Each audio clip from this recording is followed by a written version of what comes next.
आज हम ये प्रॉब्लम डिस्कस करने वाले हैं। देखो प्रॉब्लम में क्या बोला है।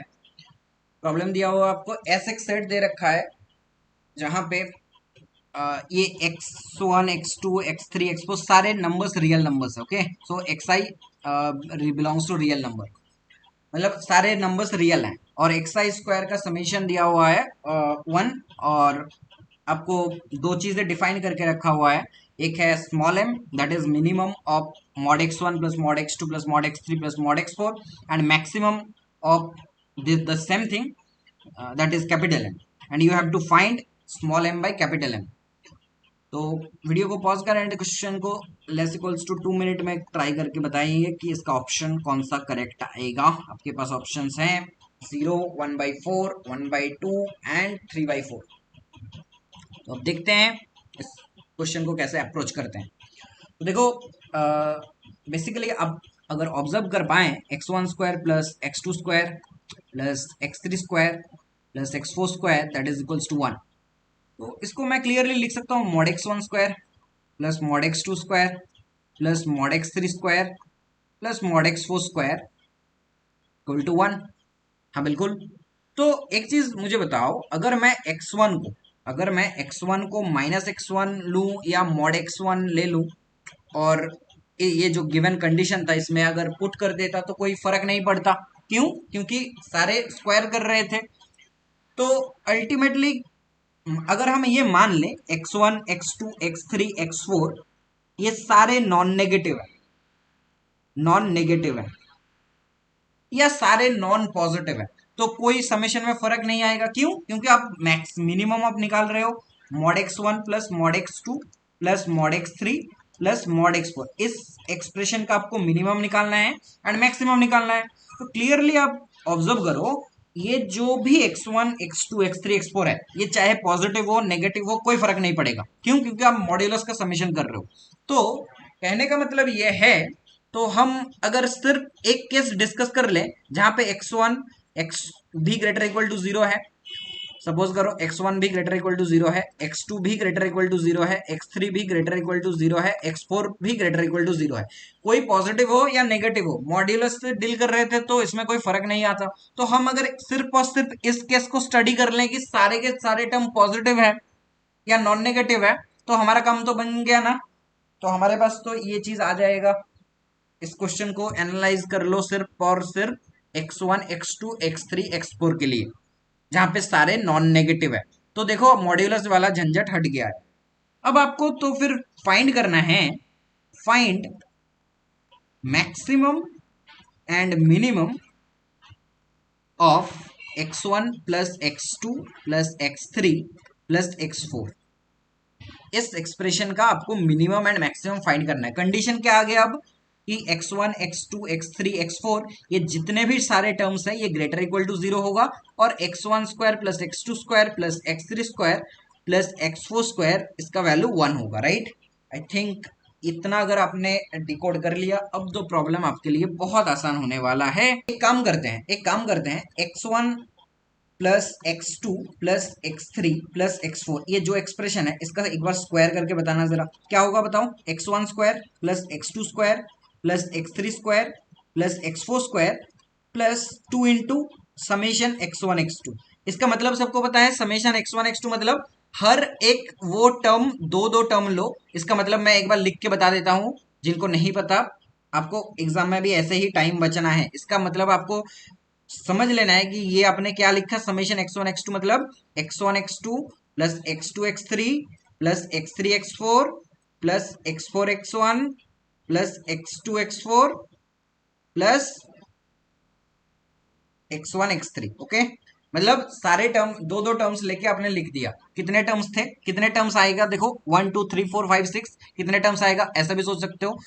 4 टर्म आपके पास थे, उनमें से दो टर्म को सिलेक्ट करो तो 4c2 इसका वैल्यू कितना आता है 4 इंटू 3 डिवाइडेड बाई 2 तो दैट इज 6। राइट, तो 6 टर्म का समीशन आपने लिख दिया। राइट, इसमें से आपको गिवन है कि ये 1 है, 1 plus 2 into summation xi x1 x2। Right, अब मुझे एक चीज बताओ, ये जो भी एक्सप्रेशन होगा ये जो भी एक्सप्रेशन होगा ये जो भी एक्सप्रेशन होगा ये तो इसके बराबर है 1 plus 2 into summation x1 x2। अब क्लियरली क्लियरली सारे टर्म्स जब नॉन नेगेटिव है, ये एक्सप्रेशन भी नॉन नेगेटिव होगा।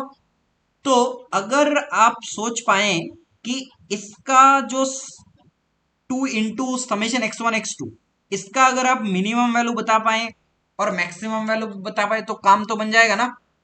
इस एक्सप्रेशन का अगर आपने मिनिमम एंड मैक्सिमम बता दिया तो काम बन जाएगा।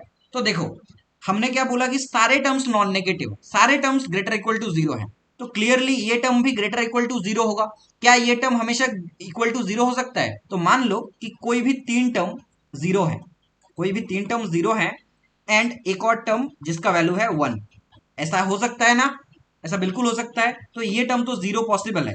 मतलब आपने क्या बोला कि समेशन x1 x2 एज सारे नॉन नेगेटिव है, ये तो ग्रेटर इक्वल टू जीरो होना चाहिए, लेकिन ये जीरो भी हो सकता है कब? जब कोई भी 3 जीरो हो जाए, एक का वैल्यू 1 हो जाए।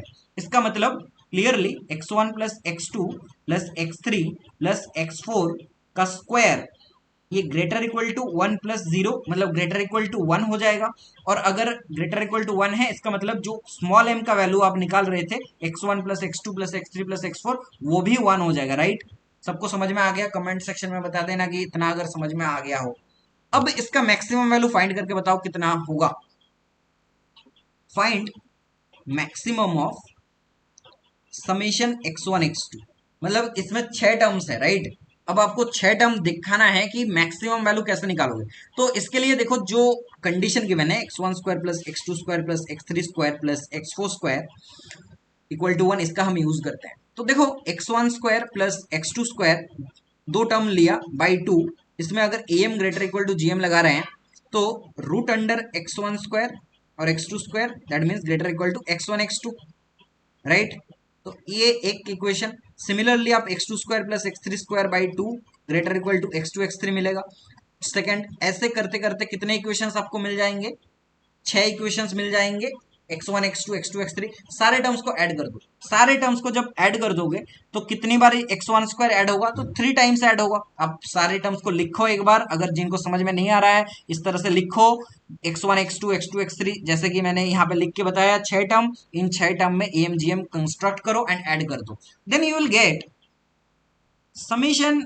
जो इसमें अब अगर आप समेशन कर दोगे तो 3 times of x1 square plus x2 square plus x3 square plus x4 square divided by 2 will be greater equal to summation x1 x2। Okay, now ये तो 1 गिवन है ना, तो 3/2 greater equal to 2 summation x1 x2। अब 3 greater equal to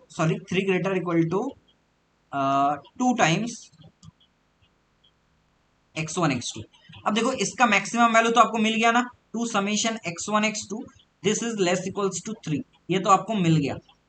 इसको मान लो 7 equation. अब ये अटेंड कब होता है? am इक्वल टू gm कब होता है? जब ऑल टर्म्स इक्वल होते हैं, जब ऑल टर्म्स इक्वल होते हैं। राइट?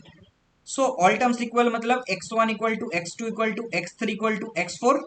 तो इसको इस इक्वेशन में पुट कर दीजिए एक बार, तो क्या आपको मिल जाएगा? आपको मिल जाएगा इन सब का वैल्यू कितना होना चाहिए?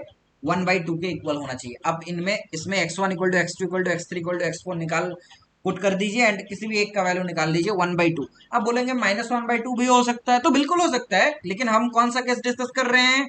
सिर्फ और सिर्फ ये वाला केस, क्योंकि बाकी का केस भी अगर आप लेना चाहते हैं तो ले सकते हैं, क्योंकि मॉड का समेशन पूछा था तो भाई तो यही आएगा। राइट? तो इसका मैक्सिमम वैल्यू 3 है, लेकिन लेकिन लेकिन आपको किस एक्सप्रेशन का मैक्सिमम वैल्यू फाइंड करना था? आपको x1 plus x2 plus x3 plus x4 का करना था। तो we have got x1 plus x2 plus x3 plus x4 इसका square that is equals to 1 plus 2 summation x1 x2। अब देखो इस एक्सप्रेशन का मिनिमम कितना है और मैक्सिमम कितना है? तो मिनिमम तो आपको बता दिया 1 plus 0 that is equal to 1, और मैक्सिमम कितना है? 1 plus 3 that is equals to 4। ये तो स्क्वायर का है ना, तो x1 plus x2 plus x3 plus x4 इसका मैक्सिमम मिनिमम कितना होगा? तो इसका मिनिमम होगा इसका स्क्वायर रूट 1 और इसका मैक्सिमम होगा square root of 4 that is 2। तो इसका मतलब जो m का वैल्यू है, स्मॉल m का वैल्यू वो 1 है, और जो कैपिटल M का वैल्यू है 2 है। तो आंसर आपका क्या आ जाएगा, m by capital M that is equals to 1/2। तो ऐसे आपको सोचना है इस तरह के प्रॉब्लम्स में। याद रखिएगा क्वेश्चन में आपके सिलेबस में जो भी पोर्शंस इनइक्वालिटी का होगा तो there is the high chance कि am greater equal to gm ये यूज कर पाए। अब am greater equal to gm के लिए टर्म्स पॉजिटिव होना इंपॉर्टेंट है या नॉन नेगेटिव होना इंपॉर्टेंट है। अब नॉन नेगेटिविटी आपके क्वेश्चन में डायरेक्ट गिवन भी हो सकता है या you have to find also, you may have to find also. जैसे यहाँ पे मॉड के टर्म में आया तो बहुत सारे स्टूडेंट्स कंफ्यूज हो सकते थे, तो इसका कौन सा ऑप्शन करेक्ट होगा, सी ऑप्शन करेक्ट होगा। तो आई थिंक क्वेश्चन आपको अच्छा लगा होगा, कमेंट सेक्शन में आप अपना फीडबैक दे सकते हैं। Thanks for watching.